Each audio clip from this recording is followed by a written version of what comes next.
La lengua quechua por fin tiene un representante al más alto nivel. Me refiero a un primer ministro.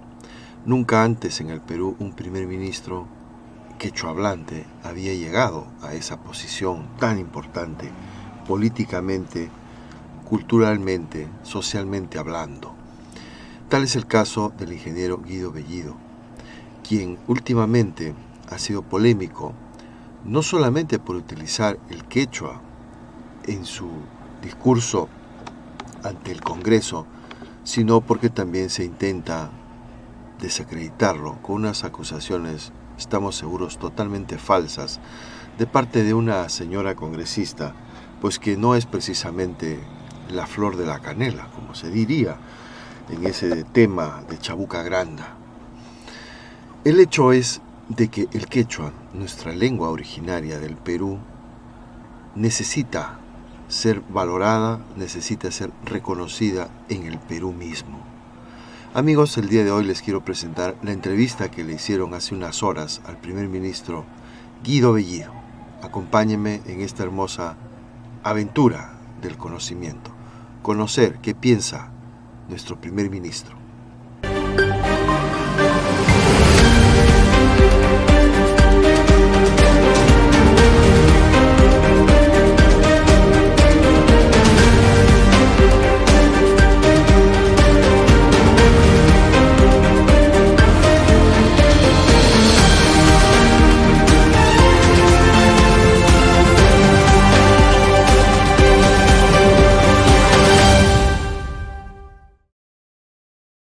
Viendo a nuestras autoridades y a todos nuestros hermanos, no me dio tiempo, ¿no?, para poder hacer esa media training y poder tener, digamos, algo armado. Entonces no ha sido algo armado, más al contrario, eso sí hemos trabajado, la propuesta, ¿no?, que hemos llevado ha sido parte consensuada con el equipo, y obviamente cuando nosotros vemos a través los diferentes, ¿no?, sustentaciones, a través de la tele o escuchamos por la radio, siempre uno dice, no, ¿por qué no se hace eso, no? Entonces sí, yo dije antes, cuando no teníamos la idea de que nosotros estaríamos en esos lugares, decíamos, ¿no?, en qué momento alguien va a hablar en quechua, alguien va a reivindicar nuestra cultura, ¿no? Entonces, si nosotros estamos en el espacio que en algún momento habíamos pensado, entonces era un gesto mínimo, es también hacer visible a los tantos hermanos quechohablantes que en realidad muchas veces no entienden lo que pasa en el Congreso porque no entienden el castellano. Entonces, a mí cuando voy a las comunidades campesinas, siempre principalmente nuestras hermanas, nuestras madrecitas, siempre quieren que yo les hable en quechua, siempre han pedido eso. Entonces, yo dije, pues lo mínimo, tengo que dirigirme en quechua, especialmente a ellas, porque nuestras hermanas, nuestras queridas madres, todavía aún no han tenido tal vez las mismas posibilidades que los varones, principalmente en los lugares más profundos. Entonces tenía que darse de esa manera y bueno, lo expresamos. En realidad no lo pensé hacer el 100% del discurso, estaba preparado en quechua y resulta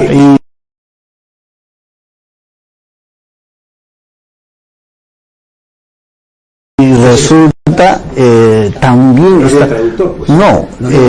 no, lo que pasa es que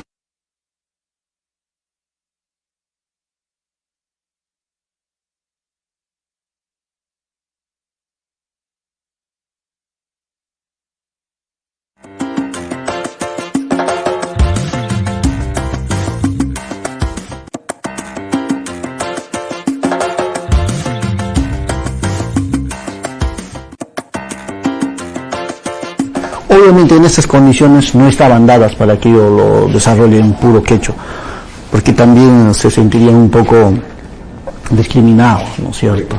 Entonces por eso decidí, o sea, iniciar una parte en quechua, desarrollar en castellano y cerrar con quechua, ¿no? Okay. Bueno, el hombre de la noticia está desde el día que le da el respaldo el Congreso, porque la verdad es que no sabíamos si se lo tumbaban al ministro. Porque aquí ha habido una estrategia, es mi opinión que le he dado en redes sociales, había una estrategia de tumbarse primero a Vladimir Cerrón, después a miembros del gabinete, después al presidente Castillo. Era un plan, en mi opinión era un plan. En realidad se quieren tumbar a todos. Sí. A todos que no baila a ellos. Okay. O sea, querían ponerle la hoja de ruta. Bueno, pero al no aceptar la hoja de ruta, se fueron por la tangente y aparece en escena una señora que quiero que me aclare, ministro, esta primera pregunta, a quemarropa, discúlpeme. Pero es importante que se la a quemarropa. ¿Usted le dijo esa barbaridad a la señora Patricia Chirinos? Primero, ella ha preferido algunas palabras que probablemente ha expresado. Alguien puede tener en su sano juicio que si una persona entra, una persona desconocida, hablando tales palabras, alguien que no lo conoce le va a responder en ese tono. Eso no hay coherencia, ¿no? Mira, estaban ahí varios congresistas porque hemos estado ahí cooperando, trabajando en ahí, y yo no le prefería esa palabra, ¿no? Y es más, no dialogó conmigo, ¿no? Sino que ella pedía digamos, una oficina, creo que era de su padre o algo así. Pero yo estaba a un costadito con mi máquina, ¿no? Pero yo no sé, porque además de eso, si fuera tan cierto, una persona en ese mismo instante sale y da a conocer, ¿no es cierto? No se lo guarda para la interpelación, plantea en la interpelación o en la presentación del Congreso, ella lo dijo y simplemente no lo tomamos en cuenta, no pensamos que era una cuestión así, o sea, una cuestión de que se le estaba escapando o algo así, ¿no? Entonces yo no sé qué ha podido escuchar la congresista, pero sin embargo, siempre nosotros tenemos bastante solidaridad, porque uno tiene familia, tiene hermana, tiene una madre. ¿Te casó, ministro? No soy casado. ¿Soltero todavía? Sí. ¿Se salvó usted todavía? Entonces, ¿Se va a salvar? pero siempre hay responsabilidades, ¿no? Entonces cuando ¿Padre vivo usted? Sí. ¿Padre vivo? También. Quiero ir a la parte humana. No, entonces para cerrar la idea, entonces yo creo que de alguna manera ha quedado cierta sensación, tal vez no como ellos han visto conveniente lo del Congreso, ¿no es cierto? La sustentación, todo lo demás, y parte de ello no lo sé, tal vez la congresista se ha imaginado, estaba pensando en alguna otra cosa, qué sé yo, pero no entiendo de cómo ha podido empezar a acusarme y a partir de ello todos contra mi persona. Exacto. O sea, eso es un daño fuerte a la persona. O sea, si yo no fuera, digamos, una persona con claridad y valorar su verdad, porque eso para mí es suficiente, o sea, porque yo no he tenido una expresión de esa naturaleza para poder resistir, pero otras personas pueden salir muy afectados. Por supuesto. O sea, a tal punto ya no tendría uno ni siquiera la opción de dialogar con una persona, porque no sabes en qué momento una cosa puede decir otra cosa. Usted lo han acusado de acosador. No, eso es muy... Eso es gravísimo. Eso es muy peligroso, pero ese escenario también se ha generado en el ambiente, ¿no? Eso puede ser mal utilizado. ¿Qué pasa si usted sale en este momento y en la puerta ya alguien le acusa de que usted lo ha mirado? Sí, claro. Ya los hombres estamos limitados a decir un piropo. O sea, o alguna palabra, ¿no? O algo le dice que lo ha dicho de tal forma. Entonces, eso yo creo que la única recomendación a todas nuestras hermanas, a cualquier compañera, ¿no? Es que uno, a veces, antes de ponerse en eso, uno tiene que pensar, ¿no? tiene un padre, tiene un hijo, tiene un hermano. Entonces, si yo fuera mujer, digo, ¿no? ¿Y qué pasará si a mi hijo le dijeran eso? ¿Qué pasará a mi padre si por alguna situación le dijeran eso? ¿O qué pasará a mi esposo? O sea, yo siempre me pongo, ¿no? Cuando yo veo cualquier escenario, por eso yo me doy casi todo, porque yo me pongo en la situación de la otra persona, siempre. Y por eso a veces le damos mucha emoción cuando asumimos alguna responsabilidad, no es del momento. Y siempre, o sea, lo defendemos, a veces con mucha pasión, ¿no? En estas cosas. Ese es el escenario, ¿no? Pero yo creo que ya suficiente el país está en una situación un poco inestable por estos temas políticos. Hay cosas más importantes que hay que conjugar, trabajar. Entonces, eso para que nosotros nos preocupemos de los grandes retos que tiene el país, de las cosas que hay que hacer. Entonces, yo creo que hay que apostar más por ello que temas que no en este momento es prioridad. Para nosotros es prioridad en este momento, por ejemplo, de tener en el tiempo más breve vacunados, inmunizados a todos nuestros hermanos. Y eso trae una serie de cadenas para resolver la situación precaria, económica, que nuestros hermanos están atravesando en este momento. Entonces, sí preocupa también esas cosas. Una cosita, ministro. El tema económico, ha empezado ya una campaña feroz para decirle a la población que en 30 días este gobierno no ha resuelto el problema económico. La cosa está ahí difícil porque en verdad yo ya lo comenté en mis redes sociales que tú no puedes resolver en 30 días, ¿no? Como una persona obesa, en 30 días, por más que vaya al gimnasio, por más que haga deporte, va a pretender jugar por la selección peruana. Es imposible. Tiene que tener un entrenamiento. ¿Cómo ve, así, póngase la mano en el corazón, cómo ve usted la parte económica?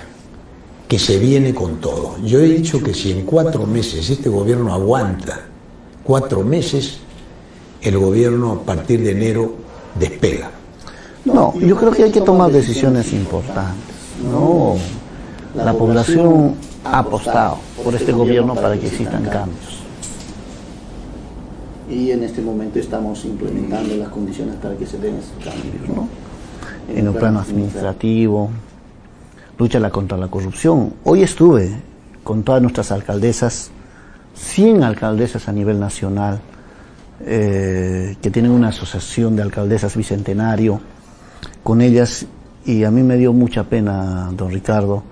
Una alcaldesa se me acerca y me dice: mira, Premier, estoy esperando un proyecto, ya está listo, pero tengo este audio y me llaman pidiendo que yo haga un contrato con una empresa para que esa empresa ejecute esa obra. Y si es así, me ponen en el decreto de urgencia. Es que a eso se han dedicado. A eso nuestros funcionarios, a eso se han dedicado. ¿A qué? A hacer la vida imposible del pueblo, arrastrar a la corrupción. Nosotros no tenemos ningún compromiso, nosotros solo queremos trabajar. Y nosotros desde el lugar que estamos no vamos a permitir que la corrupción destruya la vida de las familias, de los peruanos. Y vamos a luchar. Y estamos seguros que en esta batalla contra la corrupción vamos a salir victoriosos porque el pueblo está con nosotros. El pueblo está harto de la corrupción. Hay muchas cosas que hay que trabajar. Impunidad. Institucionalizada. Claro, porque hay una impunidad, cada uno hace lo que entonces, ha robado acá como les ha dado la gana. Y para desmontar toda la corrupción se ha aprobado normas, se ha aprobado leyes, se han hecho leyes a la medida y semejanza de estos sectores. El tema del gas, esto es para prácticamente Es asombroso cómo han hecho los contratos,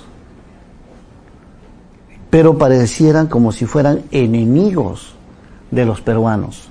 Ese es el problema, cuando aflora el individualismo, o sea, el egoísmo, el individualismo, el para mí quiero, se olvidan de los demás. Y cuando se olvidan de los demás, ahí termina de cualquier político, cualquier académico, por más brillante que sea. Pero mientras que una persona, mientras que su pensamiento sea siempre en los demás, tenga un pensamiento colectivo, no importa que no tenga una carrera profesional, esa persona va a terminar bien porque es una persona decente. La decencia, la honestidad, el tener principios, no se compra eso, don Ricardo. Ministro, aquí nos vamos a ir a un corte, pero hay una pregunta que queda flotando. El tema de Maraví, del señor Maraví, y el tema de su relación con el presidente. Porque acá se hablaba de una fisura en Perú Libre. Esa fisura existe. Maraví continúa cerca, lejos. ¿Quién lo puso a Maraví? ¿Cómo es el tema Maraví? ¿Lo hablamos después del corte? Ya, ok, por supuesto, claro, con mucho gusto. Corte y volvemos con el presidente del Consejo de Ministros.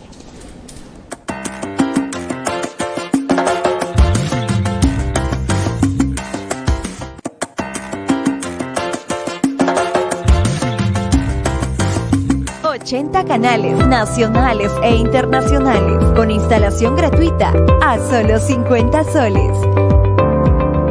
Además, ofrecemos el servicio de internet a precios accesibles. Ves Cable Perú, el cable para todos. ¿Tienes una marca? Esta es tu oportunidad de llegar a más personas, promocionando tu negocio en nuestro canal. Anuncia aquí y haz que tu empresa tenga un mayor alcance. En Ves Cable Televisión tenemos los mejores precios. Contáctanos a productora@vescableperú.com.pe o al 924-492-967. Ves Cable Televisión, tu canal.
Bueno, seguimos con el primer ministro que ha tenido la gentileza de concedernos esta entrevista, donde la figura es él, que conversa, soy yo con él. Y él ha tenido la gentileza de venir a conversar conmigo. Tengo que hacerle las preguntas que la gente se hace, ¿no? este es un gobierno comunista, este es un gobierno de terroristas, ha habido un terrorista ahí en el Congreso, hay varios. ¿Qué tenemos que contestarle a la gente en estos momentos sobre ese temor que subyace, que está ahí latente? Y quiero ir más a fondo, pero ahí me quedo. Pero ese tema es bastante amplio.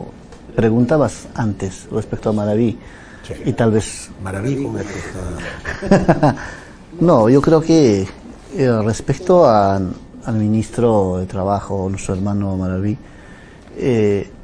la Constitución me faculta a mí proponer, ¿cierto? Yo he planteado, yo he alcanzado la propuesta, y el presidente, cuando vea por conveniente, tomará la decisión, de acuerdo a la Constitución. Entonces yo creo que ahí queda. Ahora, en el otro plano, no hay contra él una sentencia firme o algún tema, y probablemente va a dar sus descargos, ¿no? Y el presidente de la República valorará de todos esos hechos, ¿no? Yo he visto un escenario, a veces es bueno evitar, digamos, algunos escenarios un poco contraproducentes, ¿no? Entonces sí, él es una persona muy reflexiva y una persona muy consecuente, ¿no? Lo hemos conversado bien, y él en algún momento dijo, ¿no?, tal vez sea necesario, ¿no? Él pensando no en él, sino pensando en el país, ¿no? Pero, y también pensando en todos los demás hermanos. Pero también en ahí va de que si él sabe que no es, entonces por ahí también, ¿no?, más bien ha visto por conveniente poner su cargo a disposición, y seguramente ya habrá explicado de cuáles son los hechos, ¿no? Entonces, pero él es parte, ¿no?, de toda esta situación. En realidad, el país, antes de que nosotros estuviéramos en el escenario electoral, no. Un grupo de campesinos reclaman sus derechos y dicen terrorista. O sea, esta estrategia es una estrategia vieja de hace años que se ha venido, y que los funcionarios o las autoridades han venido usando. Entonces, cualquier enemigo es pasible, ¿no?, de ser acusado con el epíteto feheriente de decir esto es terrorista, esto es comunista, para desacreditar. Esos papeles que han mostrado en televisión, y esos papeles que han mostrado en televisión, esas denuncias, esos atestados policiales, tienen valor. Yo tuve muchas denuncias fiscales, claro, probablemente, o sea, yo la verdad no conozco ese tema, no quiero profundizar. Hay entes que están encargados de ello, ¿no? Y esos entes deberían ver eso. Y él, obviamente, tiene que ser la persona que responda, ¿no? O sea, más allá, creo que no compete a mi persona de tocar a profundidad este tema, pero sí analizar el escenario político. Y el escenario político, como ha sido tan propagandizado, golpeado a la población con esta idea de que cualquier persona que reclama de los lugares más alejados es terrorista, y justamente Fuerza Popular se ha apropiado la lucha contra el terrorista como un logro, una victoria, ¿cierto?, que está vinculado a Fuerza Popular. Entonces, con eso querer traer a la memoria en esta campaña de los peruanos y decir Fujimori es El Salvador, Keiko Sofía Fujimori es El Salvador, tenían que levantar, ¿cierto?, esa estrategia. Porque al final de cuentas, si los de Fuerza Popular contratan especialistas en temas electorales, y a cualquiera le contratan y le dicen, tienes una candidata con una solicitud de cárcel de 30 años, o sea, ¿cuál es la forma de poder salvar una persona que ha sido vinculado a un gobierno de 10 años, que ha violado derechos de las personas, de los trabajadores, vinculados a corrupción, vinculados a narcotráfico, esterilización forzada de las mujeres, desaparición de campesinos, o sea, una atrocidad tremenda. Y haber demostrado de dar un golpe de Estado, de haber impuesto una constitución neoliberal donde los derechos de los peruanos se les ha despojado. Hemos perdido la soberanía sobre nuestros recursos naturales y demás. O sea, con una candidata así es casi imposible ir contra un docente que no tiene ninguna denuncia. Además, es un docente que viene de lo más alejado y que representa a quienes siempre han estado olvidados, excluidos. Nunca ha sido tomado en primera línea, cuando todos los peruanos deberíamos ser tomados en cuenta en primera línea, ¿no? Cuando hablan de una persona que viene de la provincia es para ayudar en alguna otra cosa, para actividades domésticas, ¿no es cierto? Y si quieren ser algo, está bien para alcalde, ¿no? Pero para presidente de la República, para que asuma ser un ministro, no, ahí no llega, ¿no? Ahí tiene que ser de una determinada universidad en especial. Entonces, toda esa cultura que se ha generado, en medio de ello, se ha establecido pues esta campaña. Entonces, con todo ese bagaje del prontuariado que existe de un candidato, tenían que fabricar. Entonces, ¿fabricar qué significa?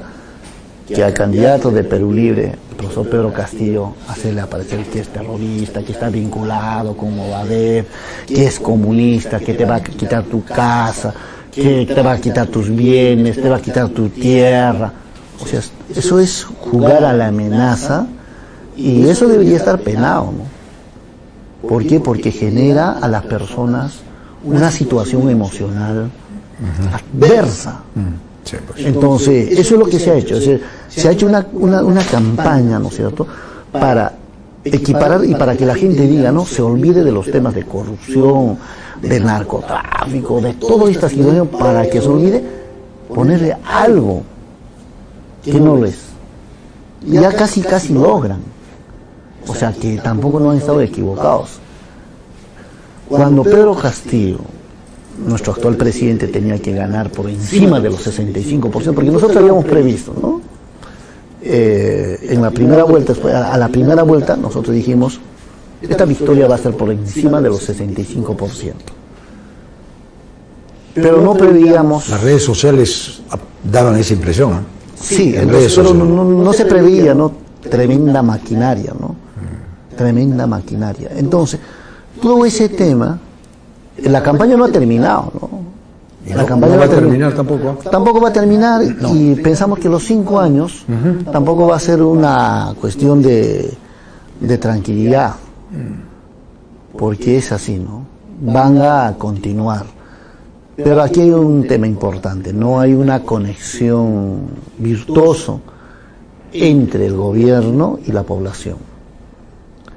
Obviamente, en temas económicos, con temas de mercado, con algunas cosas van a querer golpear. Pero ahí viene algo mucho más fuerte, ¿no? Con toda esa situación, lo único que van a hacer es despertar el tema cultural profundo que tienen los pueblos. Y cuando el tema cultural profundo que tienen nuestros pueblos y despiertan, se van a dar con la grata sorpresa que ahí termina ese Perú oficial y el Perú excluido. Si no, tenemos que entendernos. Yo tengo que entender, si estoy frente a un campesino, tener en la idea que ese campesino puede estar labrando la tierra en este momento y él puede estar en cualquier responsabilidad. Porque ¿cuál es la diferencia entre con todos los cartones que pueda tener un profesional altamente calificado con un campeón. Eso es cumplir roles nada más, ¿no? Son roles, porque si a una persona con cierta capacidad de ese escenario sacamos y llevamos al escenario del campesino, el otro se convierte en un ignorante. Pero no por eso lo vas a discriminar. Sin duda. No, entonces es su cuestión de contextualizarse y también valorarse. O sea, es importante a cada quien según su trabajo y según corresponda, según sus necesidades. Y en esa vía hay que fortalecer. Y para nosotros es importantísimo recuperar nuestra autoestima. El peruano se ha sentido por muchos años, tal vez con la no posibilidad, porque ha perdido la autoestima en sí mismo. Cuando uno pierde la autoestima, antes de enfrentar un escenario dice y piensa, creo que yo no sirvo para eso. De acuerdo, claro, te bajonean, pues. Exacto, entonces. Pero yo creo que venimos por acá y hay una cosa para ponerle cierta sabor a esta conversación. Usted viene de Chumbivilcas, ¿no es cierto? Nacido en Chumbivilcas, ¿no? Tal vez la gente no sepa, pero en Chumbivilcas usualmente los grandes eventos característicos de Chumbivilcas es el intercambio de golpes. ¿Sí o no? Bueno, sí. ¿Cómo le llaman a eso ustedes cuando pelean, especialmente en las fiestas navideñas? Creo que se arman unas broncas ahí muy buenas. Pero yo quiero demostrar el carácter del hombre, ¿cómo le llamamos? ¿Chumbivilcanos? ¿Chumbivilcanos? Chumbivilcano. Está bien, okay. No, ¿Cuál es el carácter del chumbivilcano? Porque esto es muy importante, perdón, ministro, que vaya a la parte humana. Acá la gente se equivoca muchas veces, nos equivocamos. Yo me equivoqué en el boxeo, por ejemplo, cuando yo boxeaba y tenía de rival a un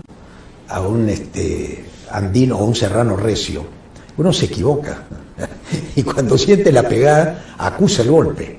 Entonces hay una cosa que yo lo tengo que decir porque ya lo dije también en las redes sociales. Yo admiro al hombre que tiene que los pone sobre la mesa. Eso para mí es el carácter. Y segundo, el honradez. Si este gobierno tiene carácter y tiene honradez, la gente puede creer en la palabra de ustedes. Porque la palabra, una vez perdida, no se recupera. Una vez matada la esperanza que hemos puesto en ustedes, la gente dirá, estos nos fallaron igual que los antecesores. ¿Eso puede ocurrir, ministro? Después de haber hablado con un chumbivilcano, bravo, creo que la palabra la tenía apuntada por acá. Espérense, ministro, para ponerle un poquito de sabor a esto. Yo traía un libro que se llama La Libertad, primera y última, porque después quiero que usted me hable de la libertad. ¿Ya? Aquí está la palabra, el Takanakui. ¿Se llama así o no? Así es. Explíquenle un ratito, en un minuto, ¿qué es el Takanakui? Porque es muy buena esa. Claro, antes de pasar, digamos, al tema cultural, que es más o menos ya de estos tiempos. Vamos a un tiempo. Sí. Lo que pasa es que la provincia que yo provengo, o sea, anteriormente, antes de ser Chumbivilcas, era Chumpivilcas. Es una cultura bastante guerrera. Guerreros, pues ustedes son guerreros. Sí. Y tiene una influencia de los tiahuanaco. O sea, es una influencia de los tiahuanaco. Por eso todavía allá hay distritos que se llaman marca. Hay lugares que se llaman Corimarca. Hay lugares que se llaman Colquemarca. O sea, tienen sus nombres y entonces esto viene todavía de la Aymara. O sea, y ha habido una influencia fuerte, ¿no? Entonces, esa, digamos, en un escenario geográfico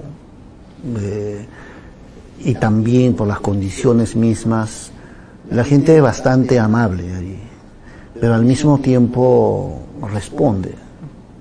Hay esa situación, ¿no? Y pasando al tema cultural, bueno, Chumbivilcas es amante de la pelea de gallos, es amante de la corrida de toros, pero no es una corrida de toros con muerte de toros, nada de eso, sino es una corrida de toros limpio, con poncho, no es con, digamos, con capa, ¿no? Nos gusta la carrera de caballos. Claro, montan ustedes a caballo, tanto hombres y mujeres. Así es, están a entonces caballo. nos gusta. Tenemos otra tradición que es torto, o sea, que hacen una especie de un enfrentamiento, pero con los medios que se tiene a la mano, ¿no? Entonces, y otra que tenemos nosotros es el gran Takanacuy, ¿no? El Takanacuy es algo como tirarse un partido de fútbol, con quién quieres jugar y quién puede meter gol, ¿no? El Takanacuy es igual, ¿no? El Takanacuy es un encuentro, pero frente al público, Boxístico. Sí, no. La gente acá sabía eso. ¿Sabía la gente lo que estaba acá? Claro. Mire, hay el estilo. es que hay un carácter, perdóneme, ministro, que lo vaya a interrumpir en este momento, después lo dejo hablar todo lo que me... Pero hay una parte muy interesante, porque el presidente AMLO, cuando yo le entrevisté al presidente AMLO, ellos dijeron una frase que ahí me impresionó, dijo, el mexicano es mucha pieza. Quiere decir que tiene el valor para enfrentar situaciones adversas. Cuando usted lo midieron al comienzo, yo me acordé de esas broncas que se armaban allá, porque había un boxeador que se llamaba Lipio, que boxeó en una época conmigo en Guantes de Oro, no Guantes de Oro, sino las previas, y eran de esa zona, y eran muy duros, muy recios. Entonces me acordé de esta palabrita, porque me noqueó. Del Takanacuy. Del Takanacuy. Y quería que los muchachos acá, nadie sabía, ¿no? O sea, ¿alguien sabía en verdad? Mira, acá hay 50 personas viendo, ¿sabían? Bueno, ustedes son bravos y son personas de carácter. Entonces hay dos cosas para triunfar en la vida, en mi opinión: el carácter y la honradez. Y ahora quiero entrar a la libertad. A la libertad. A nosotros nos han robado la libertad hace más de 2 años, casi 2 años. Las garantías constitucionales. Yo tengo una frase: donde está la libertad y está mi patria. ¿Cuándo nos van a devolver nuestras garantías constitucionales? Permíteme que haga una ligerísima y brevísima, porque el tiempo es suyo, y yo lo puedo decir esto en cualquier momento.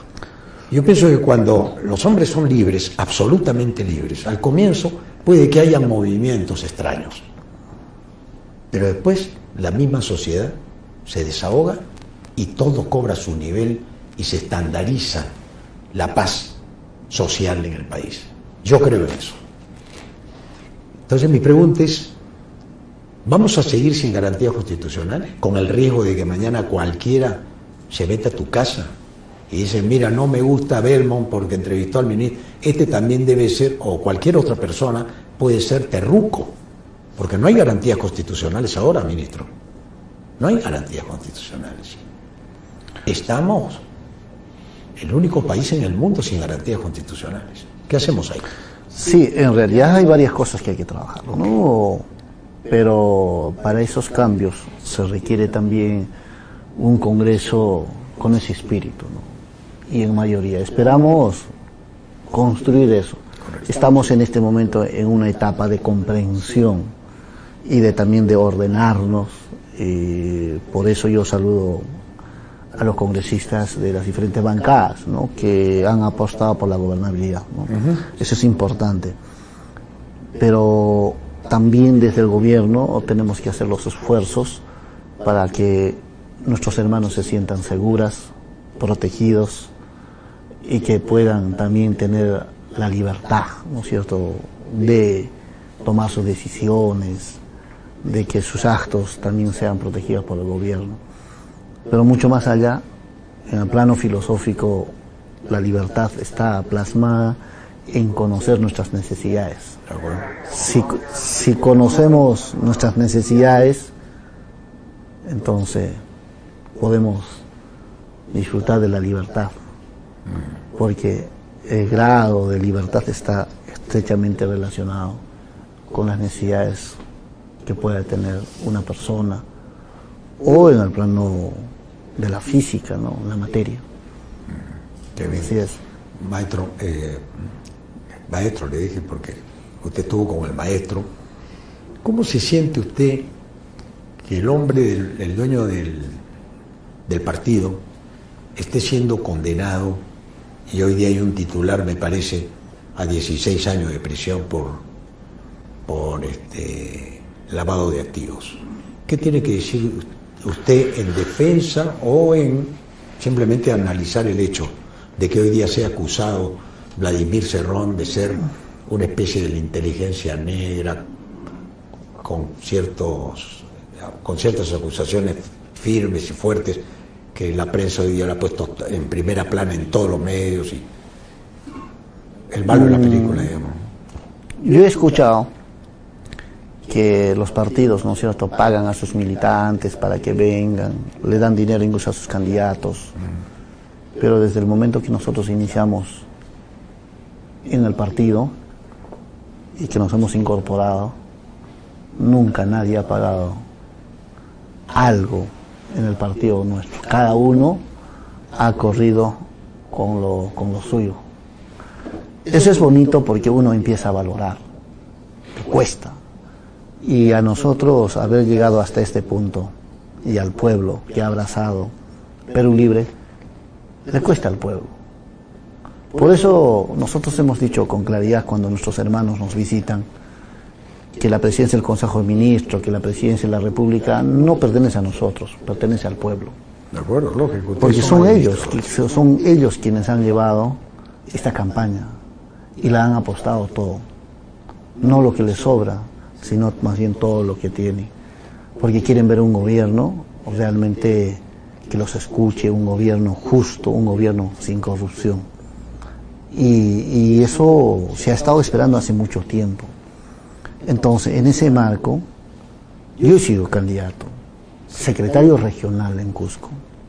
No ha habido un solo céntimo que haya entrado de nadie. Nosotros hemos hecho una campaña la más austera posible y hemos hecho una campaña de boca en boca, medios de comunicación amigos. Se ha sido sumamente interesante. Y por eso, o sea, ¿quién podría decir que Perú Libre ha hecho una campaña millonaria? ¿Alguien podría decir? No lo van a decir. Cada hermano aparecía, cada quien agarraba una cartulina y decía, Pedro Castillo presidente. Si eso de haber escrito una cartulina es lavado de activos, entonces ya sabemos qué es lo que pasa acá, ¿no? Entonces, no. Y a mí me gustaría que sinceramente, ¿por qué no a todos los partidos que han participado en proceso electoral hacen lo mismo que están haciendo con Perú Libre? A mí me encantaría que todos los partidos que se sujeten, porque si llueve cae a todos. ¿Por qué agarrar solo Perú Libre? Y no es de este momento. Lo que pasa es que quienes siempre han manejado el poder van a tratar de llevar a ello. Pero yo creo que por más que puedan echar montañas de basura al nombre de nuestro partido, a nuestros dirigentes, a nosotros, la historia se encarga de clarificar. Y estamos convencidos que nuestro secretario general, Vladimir Cerrón Rojas, no tiene ningún vínculo. Para caer en un error de corrupción, tendría que ser otra persona, porque él es suficientemente claro a nivel ideológico. Cuando uno tiene claridad ideológica, en realidad cualquier tema económico, inmediato, es insignificante, no tiene valor. Una persona puede estar una semana sin comer, o puede estar en las condiciones más adversas, o puede estar en la soledad, o en un frío social, pero siempre va a encontrar el calor de su pensamiento, de sus ideas. Así que es poco difícil que Vladimir Cerrón esté vinculado a temas de corrupción. Y yo sí pongo... ¿La mano al fuego? No, ponemos las dos manos al fuego porque es una persona que muchos no se atreverían a hacer y no resistirían. Hace rato ya se hubieran entregado a los brazos de quienes siempre han tenido el poder, ya se hubiera confabulado y hoy estaría bailando la samba con ellos. Pero no, Vladimir Cerrón va a resistir. El tema de la prisión, eso no lo va, o pueden armar cualquier escenario funesto para cualquiera de nosotros, pero eso a nosotros nos fortalece, porque sabemos que nuestro objetivo es darle las condiciones que nunca le han dado al pueblo, estar con el pueblo, es hacer justicia. Si esas personas entendieran las necesidades que tienen nuestros hermanos en la punta del cerro y la esperanza que tienen, uno estaría dispuesto a entregar la vida por ellos. Y Vladimir es de esos seres humanos que hay pocos en estos tiempos. Como nos quedan pocos minutos, ministro, apenas 5 minutos, me voy a permitir dos cositas, ¿no? La primera, algún día Vladimir Cerrón revisó esta Vigas Maestras. No quiero agarrarlo de sorpresa, pero déle una miradita.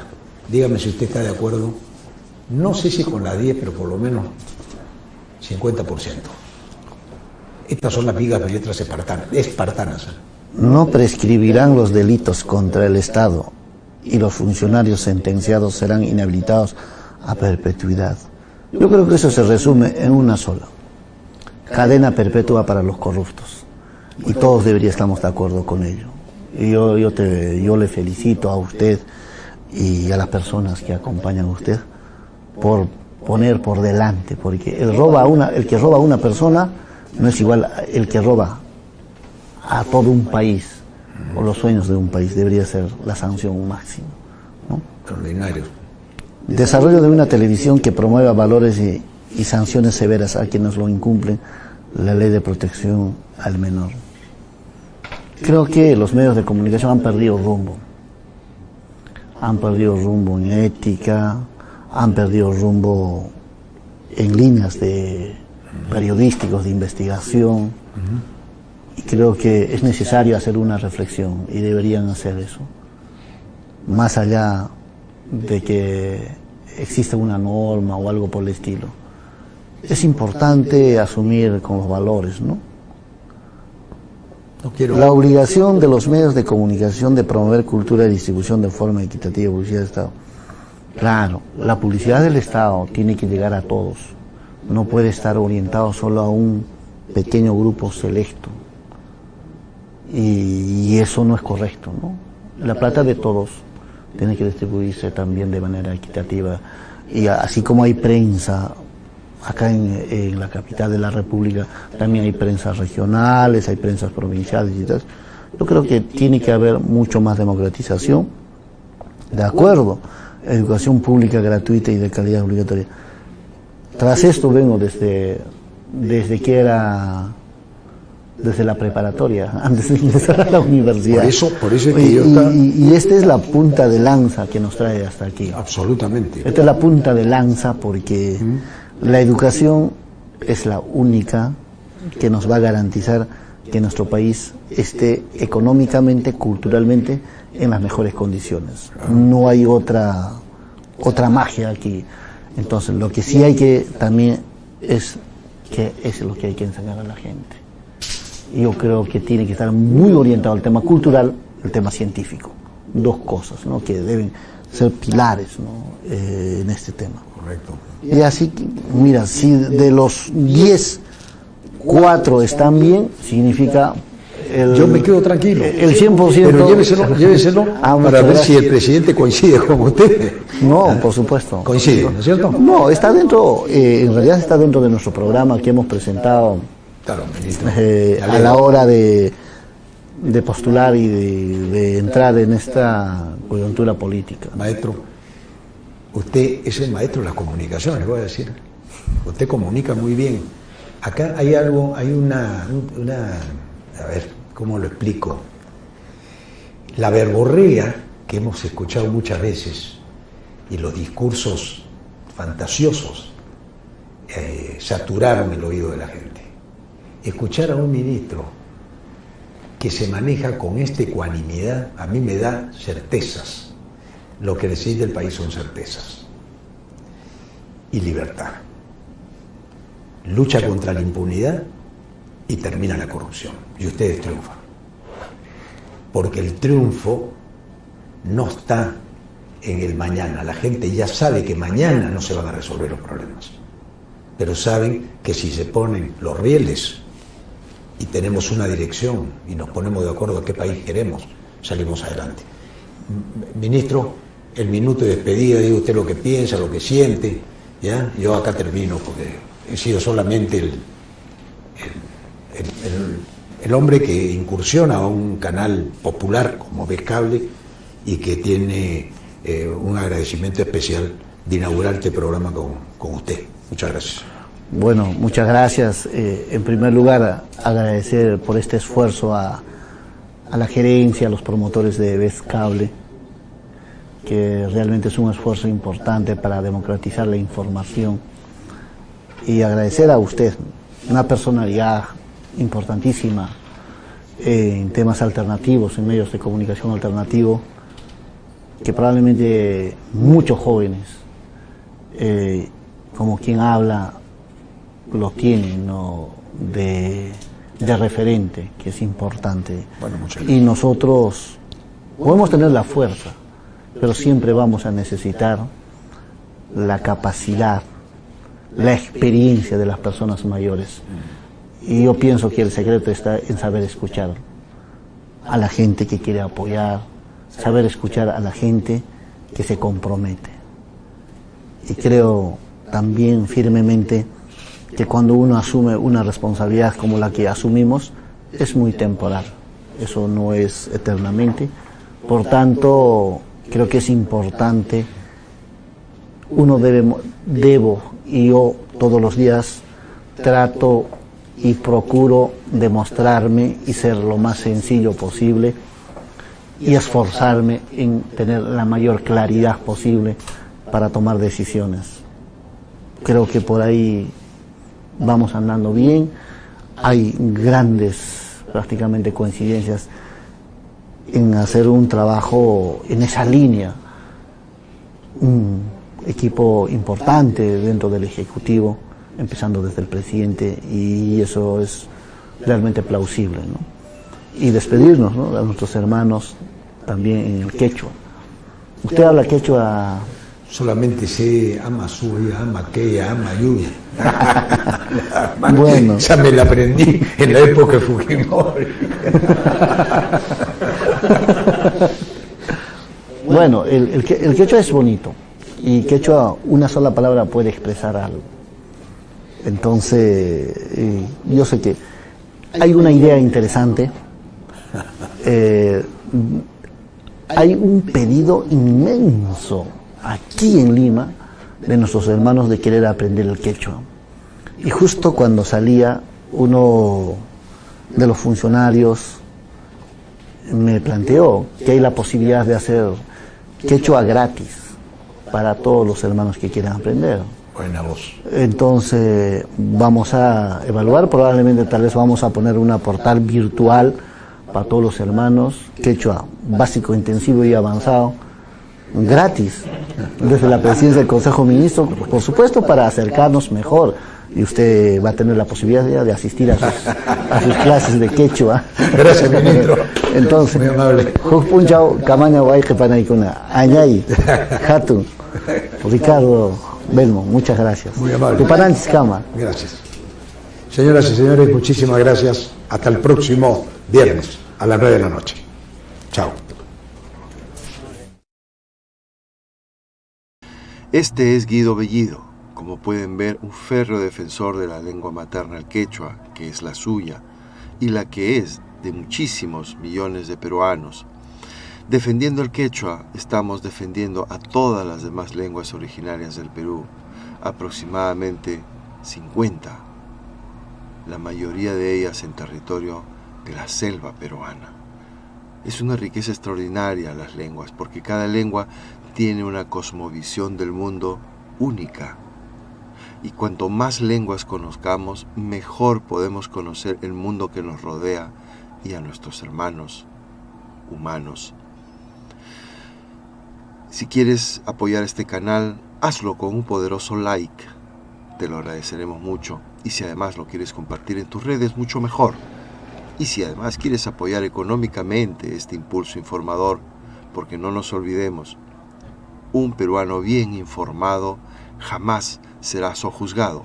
Puedes hacerlo a través de nuestra cuenta de PayPal o a través de Western Union, a nombre de Wilmer Domínguez Remar, Barcelona, España. Gracias, pues, conmigo será hasta un próximo programa.